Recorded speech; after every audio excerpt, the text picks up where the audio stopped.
MDH chana masala. ಈಗ ಕಡಲೆ ಇರಲಿ, ಹಲಸಂದೆ ಬೀಜ, ಕಪ್ಪು ಕಡಲೆ ಅಥವಾ ಬಿಳಿ ಕಡಲೆ, ಎಲ್ಲವೂ ಸ್ವಾದಿಷ್ಟವಾಗುತ್ತೆ. MDH. ವಿಕ್ಟರಿ ಥಿಯೇಟರ್ ವಿರುದ್ಧ ಕನ್ನಡ ಸಂಘಟನೆಗಳು ಒಂದು ಕಡೆ ಆಕ್ರೋಶ ವ್ಯಕ್ತಪಡಿಸಿರೋದು. ಕಮಲ್ ಹಾಸನ್ ಪರ ನಿಂತಿದ್ದಂಥ ಥಿಯೇಟರ್ ವಿರುದ್ಧ ಕನ್ನಡ ಪರ ಸಂಘಟನೆಗಳು ಆಕ್ರೋಶ ವ್ಯಕ್ತಪಡಿಸಿದೆ. ಪೋಸ್ಟ್ ಹಾಕಿದಂಥ ಥಿಯೇಟರ್ಗೆ ಪಾಠ ಕಲಿಸಿ ಆಗಿದೆ. ಈಗ ವಿರೋಧದ ನಡುವೆಯೇ ಥಿಯೇಟರ್ನಿಂದ ಸಿನಿಮಾ ಪ್ರಚಾರ ಆರಂಭ ಆಗಿತ್ತು. ಭಾಷೆಗೆ ಗಡಿ ಇಲ್ಲ, ಭಾವನೆ ಮುಖ್ಯ ಅನ್ನೋ ಪೋಸ್ಟ್ ಅನ್ನು ಹಾಕಲಾಗಿತ್ತು ಆರಂಭದಲ್ಲಿ. ಸಿನಿಮಾಗೆ ಗೊತ್ತಿರೋದು ಒಂದೇ ಭಾಷೆ, ಅದು ಭಾವನೆ ಅನ್ನೋದು. ಮೊದಲು ಸಿನಿಮಾ ಸಂಭ್ರಮಿಸೋಣ, ಆಮೇಲೆ ವಿವಾದ ಅನ್ನೋದನ್ನ ವಿಕ್ಟರಿ ಸಿನಿಮಾದವರು ಆರಂಭದಲ್ಲಿ ಪೋಸ್ಟ್ ಮಾಡಿದ್ರು ಸೋಷಿಯಲ್ ಮೀಡಿಯಾದಲ್ಲಿ. ಅದಾದ್ಮೇಲೆ ಕನ್ನಡ ಸಂಘಟನೆಗಳು ಅದನ್ನು ಪ್ರಶ್ನೆ ಮಾಡಿದಾಗ ನಂತರ ಸ್ವಲ್ಪ ಇವರ ವರಸೆ ಬದಲಾಗಿದೆ. ಈಗ ವಿಕ್ಟರಿ ಥಿಯೇಟರ್ ಅವ್ರದ್ದು ಪೋಸ್ಟ್ ಹಾಕಿದಂಥ ಥಿಯೇಟರ್ಗೆ ಪಾಠ ಕಲಿಸೋದಕ್ಕೆ ಸಜ್ಜಾಗಿರೋದು. ಕನ್ನಡ ಪರ ಸಂಘಟನೆ ಅವರು ಕೂಡ ಥಿಯೇಟರ್ ಬಳಿ ಹೋದರು. ಸುದಾದ ನಂತರ ಈಗ ವಿಕ್ಟರಿ ಸಿನಿಮಾದವರು ಸ್ವಲ್ಪ ಅವರ ಒಂದು ಧೋರಣೆಯನ್ನು ಚೇಂಜ್ ಮಾಡಿದ್ದಾರೆ. ಯಾಕೆಂದರೆ ಇಲ್ಲಿ ತಗ್ ಲೈಫ್ ಸಿನಿಮಾ ರಿಲೀಸ್ ಆಗುವಂಥದ್ದಿದೆ. ಅದಕ್ಕೋಸ್ಕರ ಮೊದಲು ನಾವು ಸಿನಿಮಾ ಎಂಜಾಯ್ ಮಾಡೋಣ, ವಿವಾದ ಆಮೇಲೆ. ಇನ್ನು ಸಿನಿಮಾಗಳಿಗೆ ಭಾಷೆಯ ಗಡಿ ಇಲ್ಲ ಅಂತ ಕೂಡ ಅವ್ರು ಹೇಳಿದರು. ಸುದಾದ ನಂತರ ಇದೀಗ ಕನ್ನಡ ಪರ ಸಂಘಟನೆಗಳು ವಿಕ್ಟರಿ ಸಿನಿಮಾ ಬಳಿ ಅಲ್ಲಿ ಹೋಗಿರೋದು. ಪ್ರವೀಣ್ ಶೆಟ್ಟರ್ನ ಕೂಡ ನಾವು ದೃಶ್ಯದಲ್ಲಿ ನೋಡ್ತಾ ಇದ್ದೀವಿ. ಅವರೆಲ್ಲರೂ ಕೂಡ ಒತ್ತಡ ಹಾಕಿದ ನಂತರ ಇದೀಗ ವಿಕ್ಟರಿ ಥಿಯೇಟರ್ನವರು ವಿವಾದ ಬಗೆಹರಿದ ನಂತರ ಸಿನಿಮಾ ರಿಲೀಸ್ ಅಂತ ಹೇಳಿದ್ದಾರೆ.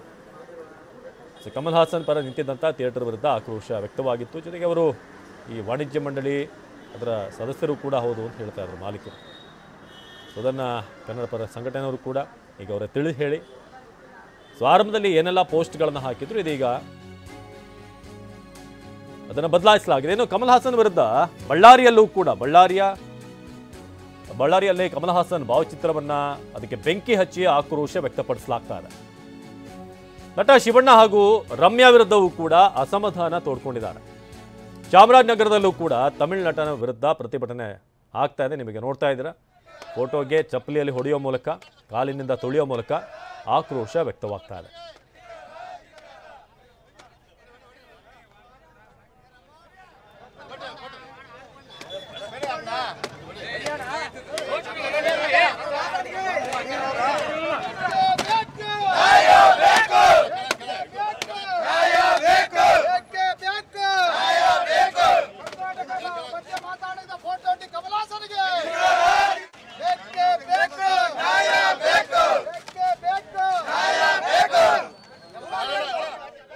ನಾವೀಗ ಬಳ್ಳಾರಿ ಹಾಗೂ ಚಾಮರಾಜನಗರ ಎರಡು ದೃಶ್ಯಗಳನ್ನು ನೋಡ್ತಾ ಇದ್ದೀವಿ. ಕಮಲ್ ಹಾಸನ್ ವಿರುದ್ಧ ಆಕ್ರೋಶ ವ್ಯಕ್ತವಾಗಿದೆ. ಕಮಲ್ ಹಾಸನ್ ಈ ಪ್ರೀ ರಿಲೀಸ್ ಇವೆಂಟ್ನಲ್ಲಿ ತಮಿಳಿನಿಂದಲೇ ಕನ್ನಡ ಹುಟ್ಟಿದ್ದು ಅನ್ನೋದನ್ನು ಹೇಳಿದರು. ಎಲ್ಲವೂ ಕೂಡ ಅಲ್ಲಿವರೆಗೆ ಸರಿ ಇತ್ತು.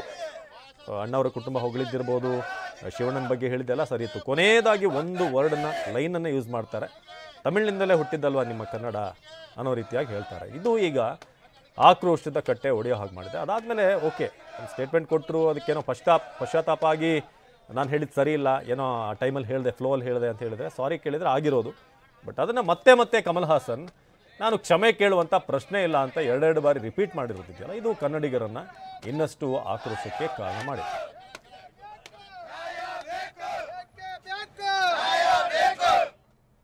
ವಾಹ್, ಯಾಕೆ ಈಗ ಬಂತ ಸ್ವಾದ? ಖಂಡಿತ ಈಗ ಬಂತು ಅಸಲಿ ಸ್ವಾದ. MDH chunky chaat masala life ಅಲ್ಲಿ ಅಸಲಿ ಸ್ವಾದ ತರುತ್ತೆ. ಅಸಲಿ ಮಸಾಲ, ಎಸ್ MDH.